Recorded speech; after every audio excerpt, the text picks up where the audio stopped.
खबरों वाले शेयर्स भी बताइए।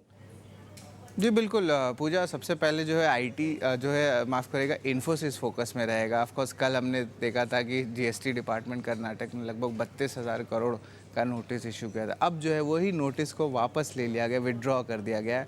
अब कंपनी जो है एक डीजीजीआई सेंट्रल अथॉरिटी उनके साथ रिस्पॉन्स में जो है बातचीत करेगी। तो एक टाइप से सेंटिमेंटली पॉजिटिव है और ये बाजार को पता ही था कि रिवर्सल एक्सपेक्टेड था। जुलाई के ऑटो सेल्स कुछ मार्केट आवर्स के बाद आए थे, उसके बारे में बताता हूँ। अतुल ऑटो जो है स्ट्रॉन्ग आया था। मारुति और एसएमएल जो है थोड़ी कमज़ोर थे। और आइशर मोटर्स की जो रॉयल एनफील्ड है वो अनुमान से जो है ऑलमोस्ट मुताबिक था। 73,000 यूनिट्स का एक्सपेक्टेशन था और ऑलमोस्ट उतना ही आया है।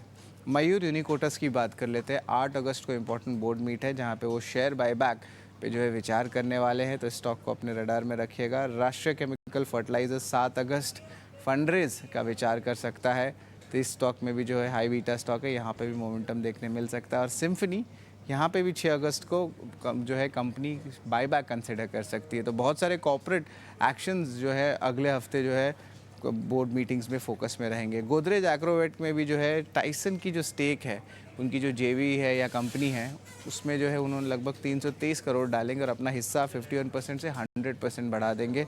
और वही 110 करोड़ का एक नया फीड का प्लांट भी महाराष्ट्र में शुरू कर रहे हैं। स्वान एनर्जी के लिए बहुत पॉजिटिव न्यूज़ है। उनकी आम ने प्रीपेड पूरी तरह लोन कर दिया। एफएसआरयू प्रोजेक्ट का लगभग 825 करोड़ रुपए का ये भुगतान था। नेस्ले इंडिया की बात करें तो लगभग 706 करोड़ रुपए जो जेवी डॉक्टर रेड्डीज लैब के साथ कंपनी ने पंप किया है। और ये जो इन्वेस्टमेंट होने वाली है, ये जो है नेस्ले इंडिया की जो existing medical nutrition nutraceutical business है उसको लोके है। और आखिर में मोरपेन लैब्स फोकस में रहेगा, जहाँ पे इनका 200 करोड़ का क्यूआईपी खुल चुका है। इंडिकेटिव प्राइस लगभग 54 रुपीज़ पर शेयर है, यानी कि 9% डिस्काउंट पे जो है ये आपका क्यूआईपी इशू रहेगा। तो ये अहम स्टॉक्स है और जो कॉर्पोरेट एक्शंस वाले मूवमेंट वाले स्टॉक है जो आपके रडार में ज़रूरी होना चाहिए। बिल्कुल। थैंक यू शरद आपका ये पूरा अपडेट देने के लिए। अब बात करते हैं ब्रोकरेज रिपोर्ट की, जिन्हें हमारे साथ जुड़ चुके हैं अपडेट लेकर। जिन्हें बताइए।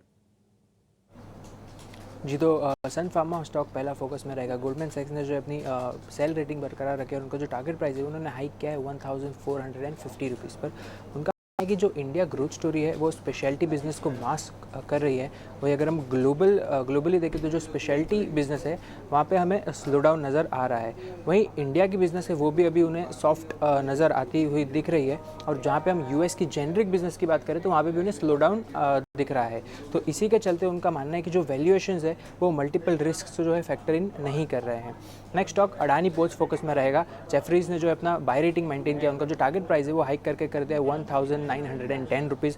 उनके हिसाब से Q1 numbers operationally in line रहे और जो इबिटा था वो इन लाइन था, क्योंकि जो मार्जिन एक्सपेंशन हमने देखने मिला जिसने कि जो है हायर लोअर रियलाइजेशंस को जो है ऑफसेट किया। उसी के साथ कंपनी जो है डबल डिजिट ग्रोथ के लिए कॉन्फिडेंट है और उन्होंने जो अपना वॉल्यूम टारगेट था वो मेंटेन किया है करीब 460 टू 480 MMTs पर। Moving on, Tata Motors focus में रहेगा। जेपी मॉर्गन ने अपना जो ओवरवेट रेटिंग है वो मेंटेन किया है और जो टारगेट प्राइस है उसको हाइक करके करता है 1250।